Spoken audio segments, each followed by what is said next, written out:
नमस्कार. रामकृष्ण हरी माऊली. रामकृष्ण हरी, जय हरी, जय शिवराय. मी प्रणाली कुराडे फिल्मी बॉक्स मराठीमध्ये सर्वात पहिल्यांदा तुमचं स्वागत करते. आणि मला पहिल्यांदा सांगा, धन्यवाद. कसे आहात? खूप छान. खूप छान. अ, पहिला प्रश्न असा घेईल की बिग बॉस मराठी सीझन 4चा जेव्हा तुम्हाला पहिल्यांदा कॉल आला तेव्हा तुम्हाला कसं वाटलं? हम्म. मला अनपेक्षित होतं की मला फोन येईल म्हणून. कारण की सीझन 3 मध्ये देखील एक कीर्तनकार होत्या. त्यांच्या असण्याने ज्या काही गोष्टी घडल्या, त्याच्यामुळे मला अपेक्षित नव्हतं की परत कुठल्या कीर्तनकारांना ते बोलवतील म्हणून. पण पांडुरंगाच्या कृपेने त्यांनी माझ्याशी संपर्क साधला आणि मलाही इच्छा होती तिथे जाण्याची, आणि मी हो बोललो. ओके. एकंदरीत बिग बॉस हा एक आठवड्यांचा प्रवास तुमचा कसा होता? खूप छान होता. म्हणजे तुम्ही पाहिलं असेल की मी त्या घरामध्ये असताना ज्या वारकरी संप्रदायाचं मी प्रतिनिधित्व करतो, त्या वारकरी संप्रदायाच्या विचारांना कुठेही अ, ठेच पोहोचणार नाही, अशा पद्धतीने मी माझ्या घरामधला वावर ठेवला होता. नक्कीच. एकादशी होऊन गेली तेव्हा तुम्ही बोललात की तुम्ही उपवास केला होता. त्यावेळी तुम्हाला उपवासाचं हम्म. तिथे काही मिळालं का आणि तो उपवास कसा तुम्ही केला त्याबद्दल काही सांगा? आता वारकरी संप्रदायामध्ये जी आचार विचार प्रणाली आहे, त्याच्यामध्ये असं सांगितलेलं आहे की एकादशीचा उपवास केला पाहिजे. गळ्यामध्ये तुळशीची माळ, एकादशीचं कंठी मिरवा तुळशी व्रत करा एकादशी. महिन्यामध्ये ज्या दोन एकादशी असतात, एक शुद्ध एकादशी आणि एक वद्य एकादशी. तर वद्य एकादशीचा उपवास होता. आणि मला प्रश्न पडला होता की आता इथे मला उपवास जमेल का नाही करायला. पण अंकिताताई, जिने मला सकाळी उठल्यानंतर खूप छान बटाट्याची भाजी करून दिली, संध्याकाळी योगिताताईंनी खिचडी करून दिली, आणि माझ्यामुळे मला असं वाटतं त्या दिवशी सर्व सदस्यांनीच एकादशीचा उपवास धरला होता. आणि विशेष म्हणजे आमच्या सोबत जी इरिना होती, इरिनाने फक्त पाण्यावर एकादशीचा उपवास केला. त्याचं मला जास्त कौतुक वाटलं. अगदी. दादा, तुम्हाला कसं वाटतं? इरिना एक बाहेरच्या देशातल्या आहेत आणि त्यांनी आपल्या देशामध्ये येऊन एकादशी साजरी केली आणि तो उपवास केला, म्हणजे ते एक वेगळं युनिकच म्हणावं लागेल आपल्याला. त्यावर तुमचं मत काय? हो, खरंच. तुम्ही पहा, आपण मराठी मातीतली माणसं आहोत, आणि आपण या मराठी संस्कृतीचं आचरण पालन करणं फार गरजेचं आहे. आपल्या प्रथा, परंपरा, संस्कृती, संस्कार हे आपण जोपासणं फार गरजेचं आहे. आणि त्यामुळेच आपला भारत देश, ह्या संस्कृती संस्कारांमुळेच आपला भारत देश महान आहे. आणि त्याच्यातही संतांची भूमी म्हणून महाराष्ट्र राज्य महान आहे. साधू संतांनी जे विचार आपल्याला सांगितले, त्या विचारांचा अंगीकार इरिना करते. तुम्ही जर तिला पाहिलं असेल तर ती खूप मराठी बोलण्याचा प्रयत्न करते. सर्वात महत्वाचं, ती मराठी संस्कृतीला आपलंसं करते. तुम्ही पाहिलं असेल, भाऊचा धक्का जेव्हा झाला, त्याच्यामध्ये रितेश भाऊंना तिने पुरणपोळी देखील स्वतःच्या हाताने करून दिली. म्हणजे मला त्या बाबतीत इरिनाचं कौतुकच वाटतंय. नक्कीच. घरामध्ये वर्षाताई एक दिग्गज कलाकार आहेत त्या, आणि त्यांना अगदी पहिल्या दिवसापासून टार्गेट केलं जात आहे आणि निक्कीने टार्गेट केलं जात आहे. तर कुठेतरी दादा असं वाटतंय का निक्की फुटेज घेण्यासाठी हे सर्व करतेय आणि तिने एक वर्षाताईंना इतक्या दिग्गज कलाकारांना टार्गेट केलंय, तर यावर तुमचं मत काय? हो, अर्थात ती एक शो करून आलेली आहे. त्यामुळे तिला त्या घरामध्ये वावर कसा असला पाहिजे हे माहिती आहे. आणि बाकीचे जे सदस्य आहेत, त्या सदस्यांना त्या घरामधला वावर कसा असला पाहिजे हे माहिती नाहीये. ती पहिल्यांदा, म्हणजे ह्या बिग बॉसच्या घरामध्ये येण्याच्या अगोदर एकदा बिग बॉसच्या घरामध्ये राहिलेली आहे. आणि मला वाटतं ती टॉप 3 मध्ये होती. त्याच्यामुळे तिला घरामध्ये वावर कसा असला पाहिजे हे माहिती आहे. आणि वर्षाताईंच्या बाबतीत जर बोलाल तर वर्षाताई ज्येष्ठ अभिनेत्री आहेत. आपल्या सर्वांच्या मनामध्ये त्यांनी अभिनयाने घर केलेलं आहे. वर्षाताई आणि निकीचे सारखे खटके उडतच असतात. पण मी अनेक इंटरव्ह्यू मध्ये सांगितलं कालपासून की निकी पण टिश्यूचा इश्यू करते, आणि वर्षाताई पण अनेक गोष्टी ताणून धरतात. त्याच्यामुळे ते खटके सारखे उडत असतात घरामध्ये. नक्कीच. दादा, जेव्हा तुम्ही इलिमेंट झालात आणि तेव्हा तुम्ही घरातून निघाला तेव्हा तुम्ही रामकृष्ण हरी माऊलीचा गजर केला, तेव्हा अगदी सगळ्यांनी, इरिनापासून सगळ्यांनीच हात जोडून देखील प्रार्थना केल्या. बट अरबाज आहे तो एकदम हाताची घडी घालून उभा होता, तर त्यांनी यावर काही प्रतिक्रिया दिली नाही किंवा त्याच्या शब्दातून ते बोल फुटले नाही. तर यावर तुमचं काय मत आहे? आणि ह्याची नाही, चर्चा खूप झाली. अरबाजनी प्रतिक्रिया दिली नाही. त्याच्या प्रतिक्रिया आता आपल्याला महाराष्ट्रातून उमटताना दिसत आहेत. त्यांनी न प्रतिक्रिया दिलं तर काय झालं, आणि त्यांनी मराठी शो मध्ये आहे तो, तर पूर्ण मराठी विचारांनी तिथे राहावं असं मलाही वाटतंय. नक्कीच. घरामध्ये पाहिलं तर निक्की आणि जान्हवी, आपण तुम्ही बाहेर आल्यानंतर पाहिलं असेल की निक्की आणि जान्हवीला बरंच ट्रोल केलं जात आहे. म्हणजे त्यांचे जे अपशब्द आहेत दोघींचे, हे काही महाराष्ट्रामधल्या जनतेला पटत नाहीये. तर तुम्हाला काय वाटतंय की दोघी एकजुटीने राहतायत आणि दोघी फुटेजसाठी, बिग बॉसच्या घरात फुटेजसाठी असं करतायत का? नाही, दोघींनाही फेस व्हॅल्यू आहे. दोघींनाही महाराष्ट्रामध्ये त्यांचा एक प्रेक्षक वर्ग आहे. जान्हवीचा मोठा प्रेक्षक वर्ग महाराष्ट्रामध्ये आहे. फक्त जान्हवीला त्या घरामध्ये वावर कसा असावा, मला असं वाटतं की जान्हवीचा तो गेम प्लॅन असावा. एकदा निकीकडनं सगळं समजावून घेऊन ती तिच्या पद्धतीने तुम्हाला प्रेझेंट होताना दिसेल असं मला वाटतंय. कारण की माझा वावर 7 दिवसाचाच होता, आणि 7 दिवसानंतर आता जेव्हा मी कालपासून मला वेळच भेटलेला नाहीये, कारण की मी तसं घरातून बाहेर आलेलो, खूप इंटरव्ह्यूज करतोय मी, सतत फोनवर आहे, त्यामुळे मला, आणि मी घरी आल्यानंतर घरच्यांसोबत मी राहतोय, त्यामुळे मला कालचा एपिसोड पाहायला वेळ भेटला नाही. पण मी आज संध्याकाळपासून मी पण प्रत्येक एपिसोडचा रिव्ह्यू आणि प्रत्येक व्यक्तीचा स्वभाव मी सांगणार आहे. त्यामुळे जान्हवी, मला असं वाटतं की पहिल्या आठवड्यामध्ये गेम कळवून घेते तिच्याकडून, आणि ती तिचा खेळ बरोबर आता ह्या आठवड्यापासून दाखवेल, आणि कदाचित ती दाखवायलाही सुरुवात केली असेल.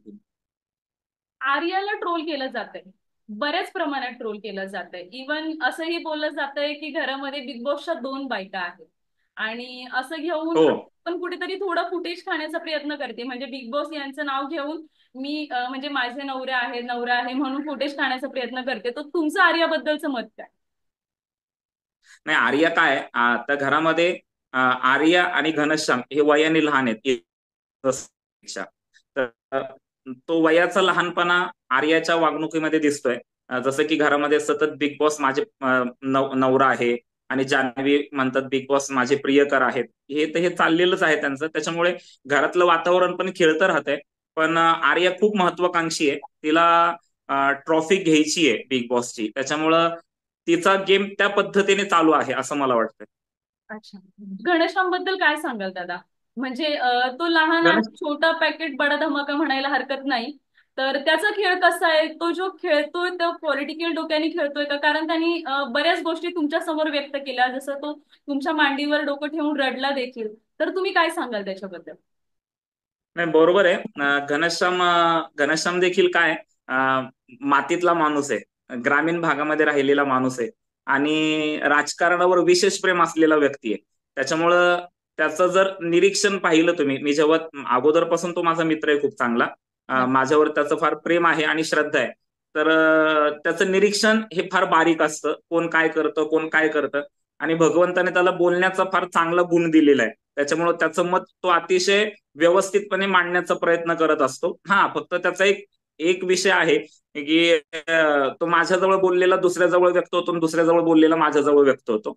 त्याच्यामुळे त्याला ते जे लॉकेट घालण्यात आलं, डबल ढोलकी, त्याच्यामुळेच ते घालण्यात आले.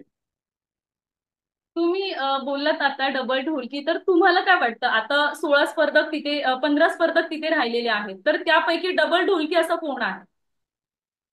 नाही, आता तुम्ही पण पाहत आहात, आता मी घरामध्ये राहत असताना कोणत्या बाजू, कारण की आम्ही 24 तास तिथे आमचा वावर आहे, आणि तुम्ही पाहताय 1 तास, तर 2 ग्रुप तर झालेले तुम्ही पाहिलेच असतील. त्याच्यामुळं आमच्या ग्रुपमध्ये काय चाललेलं असायचं आणि त्यांच्या ग्रुपमध्ये काय चाललेलं असायचं हे तुम्ही पाहत होतात. त्याच्यामुळे डबल ढोलकी कोण आहे हे माझ्यापेक्षा तुम्ही जास्त चांगलं सांगू शकता. अजून मी सगळे एपिसोड पाहिलेले नाहीये. नक्कीच. दादा, एकंदरीत हा प्रवास म्हणजे आपण कीर्तनकार म्हणून इतके दिवस बाहेर कीर्तन करताय, आणि 7 दिवस तुम्ही त्याच्यातून बाहेर होतात. म्हणजे एक एकांत तुम्हाला मिळाला होता. तर त्याबद्दल काय सांगाल की कसं वाटलं तुम्हाला तिथे जाऊन? नाही, मी रितेश भाऊ सोबत जेव्हा माझा एंट्री झाली त्याच्या अगोदर प्रीमियरच्या दिवशी, तर त्या दिवशी मी त्यांना बोललो हा लोकांतातला एकांत आहे, आणि खरंच आहे की जवळजवळ मी 10 दिवस माझ्याकडे फोन नव्हता. म्हणजे घरात जाण्याच्या अगोदर 2 दिवस आम्हाला जिकडे ठेवलं होतं आम्हाला माहितच नव्हतं की घरामध्ये कोण कोण आहे. तर मी एकटा राहत होतो तेव्हापासून माझ्याकडे फोन नव्हता. त्याच्यामुळे हे जास्त आपल्याला फोनचं व्यसन लागलेलं आहे. सतत एक 5-5 मिनिटाला आपण हातामध्ये फोन घेतो. काही कारण नसताना त्याच्यामध्ये आपण तास तास 2-2 तास एकदा फोन घेतल्यानंतर पाहत राहतो. तो फोन 10 दिवस माझ्याकडे नव्हता. त्याच्यामुळं ती एक सवय माझी कमी झाली आहे या 10 दिवसामध्ये असं मला वाटतं. त्याच्यानंतर खरं तर खूप माझ्या माणसांमध्ये सतत मी माणसांमध्ये राहणारा व्यक्ती आहे. थोडंसं माणसांपासून दूर म्हणजे अगदी मी आता पुढं जर ह्या बिग बॉसच्या घरामध्ये राहिलो असतो तर मला असं वाटतं मी विचारांनी पण रिकामा झालो असतो. कारण की बाहेरचं काहीच सुचत नाही त्या 4 भिंतींच्या आतमध्ये. म्हणजे बिग बॉसच्या घरामध्ये किती वाजलेत हे कळत नाही. दिवस झालाय का रात्र झालीये हे कळत नाही. म्हणजे इतकं ते वेगळीच दुनिया आहे. आणि मला असं वाटतं की पांडुरंगाने तो अनुभव माझ्या जीवनामध्ये मला दिला जो मला घ्यायचा होता. त्याच्यातून मी बरंच काही शिकलेलो आहे. खूप काही शिकलेलो आहे की जे मी माझ्या कीर्तना प्रवचनामधून त्याचे अनुभव सांगता सांगता बऱ्याच गोष्टी उलगडण्याचा प्रयत्न करेल. नक्कीच. दादा, जेव्हा घरामध्ये जाणार तुम्ही तेव्हा आपण एक कीर्तनकार म्हणून आपल्याला काही रेस्ट्रिक्शन असतात, तिथे लेडीजही असतात, जेंट्सही असतात, आणि आपल्याला आपल्या भाषेवर नियंत्रण ठेवावं लागतं. तर जाताना असं काही तुम्ही स्ट्रॅटेजी करून गेला होतात का, की आपल्याला आता असं वागावं लागणार म्हणून? नाही मी माझं माझं एक मत आहे. भूतकाळाचा विचार आणि भविष्याची चिंता करण्यापेक्षा वर्तमानात जे घडतंय त्याच्याकडे लक्ष दिलं पाहिजे. आणि मी त्याच विचाराने मला मला कॉल आला, मी हो बोललो, मी घरात गेलो. आणि तिथे तुम्ही पाहिलं असेल की 3 वेळेस मी स्टँड घेतलं. तसं घरामध्ये खूप वेळेस मी बोलण्याचा प्रयत्न केला. पण मला असं वाटतं की 3-4 वेळेस मी जो स्टँड घेतला तो कदाचित आपण पाहिला असेल. तर त्या वेळेस मला जे जे सुचलं ते ते मी करत होतो. आणि मला असं वाटतं अजून जर मला तिथे राहण्याची संधी भेटली असती तर माझं संयमाने आणि मर्यादितपणाचा वावर प्रत्येक गोष्टी स्टँड घेत महाराष्ट्राला दिसला असता. कारण की आपणही पाहिलं असेल मी माझा कुठेही संयम ढळू दिला नाही. किंवा जे काही गॉसिप चालू असेल तुम्ही सगळे एपिसोड पाहिले असतील तर कुठेही माझं नाव घेतलं गेलं नाही की बाबा पुरुषोत्तम दादा असं वागतात, पुरुषोत्तम दादा असं करतात. की जे घनश्यामच्या बाबतीत बोललं गेलं, निकीच्या बाबतीत बोललं गेलं, अगदी सूरजच्या बाबतीतही बोललं गेलं, पण माझ्या बाबतीत तसं कुठं गॉसिप झालं नाही असं मला वाटतं. सूरज हा एका वेगळ्या क्षेत्रातून आलेला आहे, म्हणजे त्याचं शिक्षण नाहीये आणि त्याला टास्कही समजत नाहीये. तर तुम्हाला सूरज बद्दल काय वाटतं? सूरज हा मराठी मातीतला माणूस आहे. आणि मला असं वाटतं की महाराष्ट्राने त्याला सपोर्ट करावा. जसं काल माझ्या हातामध्ये मोबाईल आला तेव्हापासून मी पाहतोय की महाराष्ट्रातून सूरजला आणि डीपी दादाला खूप चांगला सपोर्ट मिळतोय. तर त्याला गरज आहे. आम्ही एक आयुष्याचा टप्पा सोडून पुढे आलेली माणसं आहोत. आम्ही आता एका स्थिरतेवर आहोत. त्याच्यामुळं ह्या सगळ्या गोष्टींची गरज सूरजला जास्त आहे. त्यामुळं सूरजच्या बाबतीत महाराष्ट्राने सपोर्ट करावा असं मला वाटतं. खूप साधा, खूप भोळा, खूप प्रेमळ व्यक्ती आहे सूरज म्हणजे. नक्कीच. कारण लोक म्हणजे घरामध्ये मी बघतीये की त्याला असं धरलं जाते, त्याला लिहिता वाचता येत नाही, त्याला काही करता येत नाही, त्याला घालून पाडून बोललं जाते. तर दादा, यावर तुमचं मत काय? नाही नाही घालून पाडून बोललं जात आहे. त्याचं त्याचं कारण आहे की तो आता आता बोलायला लागलाय तो. की त्याच्यामुळे की कसं असतं न बोलणारा माणूस एकदम बोलायला लागला तर त्याचं ते बोलणं खटकतं. तसं ते झालेलं आहे निकीच्या बाबतीत आणि जान्हवीच्या बाबतीत. आणि जान्हवीचं नाही, जान्हवी खूप खूप प्रेमळ आहे. निकीच्या बाबतीत मला असं वाटतं की निकी ही जी आहे ना, निकी फुटेज घेते आणि फुटेज घेण्यासाठी तिचे ते सगळे प्रयत्न चालू असतात. मी तुम्हाला सांगितलं ना तिला माहिती आहे की घरामध्ये वावर कसा असला पाहिजे, कोणते शॉट लागले जातील. तुम्ही पहा घरामध्ये लिव्हिंग एरिया आहे, घरामध्ये बेडरूम आहे, घरामध्ये गार्डन आहे, घरामध्ये जिम आहे, घरामध्ये किचन आहे. पण तुम्ही जर पाहिलं असेल अरबाज, परत वैभव, जान्हवी आणि निकी हे तुम्हाला मागच्या आठवड्यात जास्तीत जास्त किचनच्या तिथेच त्यांचा वावर झालेला दिसतोय तुम्हाला. आता अरबाजनी तो शो केलेला नाहीये किंवा वैभवनी किंवा जान्हवीने केलेला नाहीये. पण निकीला माहितीये की कोणते शॉट जास्त लागतात. त्याच्यामुळं ती त्या पद्धतीने फुटेज घेण्याचा प्रयत्न करते की जसं नॉमिनेशन झाल्यानंतर दुसऱ्या दिवशी अरबाज येऊन मला सांगत होता की दादा निकी म्हणती या घरामध्ये सगळ्यात चांगला माणूस म्हणजे पुरुषोत्तम दादा आहे.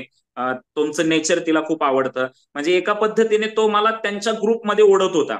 असं बोलून म्हणला रे ठीक आहे ना, माझा स्वभाव सगळ्यांनाच आवडतो, मलाही सगळ्यांचा स्वभाव आवडतो. तर ते सगळे निकीच्या डोक्याने प्लॅन होत होता असं येते. नक्कीच. निक्की आणि अरबाज यांच्या नात्याची बाहेर महाराष्ट्रभर भरपूर चर्चा सुरू आहे की दोघांमध्ये काहीतरी रिलेशन आहे. दादा, तुम्ही त्या घरात 7 दिवस राहून आला आहात, तुम्हाला असं कुठं जाणवलं का या सगळ्या गोष्टींमध्ये? नाही नाही, अर्थात हे पहा, कसं आहे, शॉर्ट पिरियडचं अट्रॅक्शन आहे ते. मला कदाचित वाटतं ते प्रेम नाहीये ते, तेवढ्या शो पुरतं असलेलं आकर्षण. अच्छा. कारण की प्रेम हे इतकं इतकं पटकन होत नाही. अच्छा. ते अ, एका आणि नजरेतलं प्रेम, ते प्रेम नाहीये ते. नक्कीच. आर्या आणि निखिल बद्दल देखील बोललं जातंय, तर त्या दोघांबद्दल तुम्हाला असं काही काही वाटलं का? नाही नाही, तसं काही नाही वाटलेलं. खूप चांगले, त्या घरामधले सदस्य खूप चांगले एकमेकांचे मित्र बनलेले आहेत. त्याच्यामुळं त्यांचं जे कन्व्हर्सेशन आहे ते मैत्रीतलं कन्व्हर्सेशन आहे. दादा, जर वाईल्ड कार्ड एंट्री म्हणून पुन्हा तुम्हाला बिग बॉसने जर आमंत्रित केलं तर तुम्ही जाल का? नक्कीच जाईल मी, कारण की मला राहायचंय त्या घरामध्ये. तर मी जाईल, नक्की जाईल. आणि मला मला आत्ता समजलं, मला पहिली मी जेव्हा एंट्री केली त्यावेळेस माझ्या मनात एक धाकधूक होती की महाराष्ट्र मला कसा घेईल किंवा महाराष्ट्र मला स्वीकारेल का. पण महाराष्ट्राने, संपूर्ण महाराष्ट्रातल्या जनतेने मला खूप पॉझिटिव्हली घेतलंय, खूप सकारात्मक घेतलंय. आणि त्याचं कारण म्हणजे माझा तिथं असलेला मर्यादित वावर, त्याच्यामुळेच मला तिथं संपूर्ण, तुम्ही पाहिलं असेल कालपासून सोशल मीडियावर मी बाहेर पडल्यापासूनच्या प्रतिक्रिया येत आहेत. जसं की अगोदर एक महाराज गेले होते, त्यांच्या वेळेसचं जे ट्रोलिंग होतं त्या पद्धतीने मला ट्रोलिंग झालं नाही, किंवा त्या पद्धतीने माझ्याविषयी बोललं गेलं नाही. नक्कीच दादा, मी पाहिलं आहे हे सगळं. म्हणजे तुमचं त्या घरात राहण्यामागचं जे महिलांचा रिस्पेक्ट आणि अगदी अ, पुरुषांबद्दल देखील तुम्ही चांगला रिस्पेक्ट ठेवला आणि महाराष्ट्र तुम्हाला सपोर्ट करत होता. पण हा प्रवास लवकर संपला, आम्हाला देखील वाईट वाटलं. तुम्ही घरी आल्यानंतर तुमच्या फॅमिलीची काय प्रतिक्रिया होती यावर? ऍक्च्युली काय, सगळ्यांच्या डोळ्यात पाणी आलं. कारण की पहिल्यांदाच असं घडलं की 10 दिवस मी कोणत्याच पद्धतीने कुटुंबाच्या संपर्कात नव्हतो. माझी आई खूप आजारी आहे. त्यामुळं म्हणजे मी जाताना पण, आई खूप आजारी होती आणि ती आत्ता आलो तरी खूप आजारी आहे. अ, त्यामुळं मी आलो, तिला आज बरं वाटतंय. तर काय, संमिश्र प्रतिक्रिया आहेत सगळ्या. ऍक्च्युली तिला खूप त्रास होतोय. पण आहे, बरी आहे. हो हो हो हो. नक्कीच आई लवकर बऱ्या होतील दादा. तुम्ही एकदमच भावुक झालात.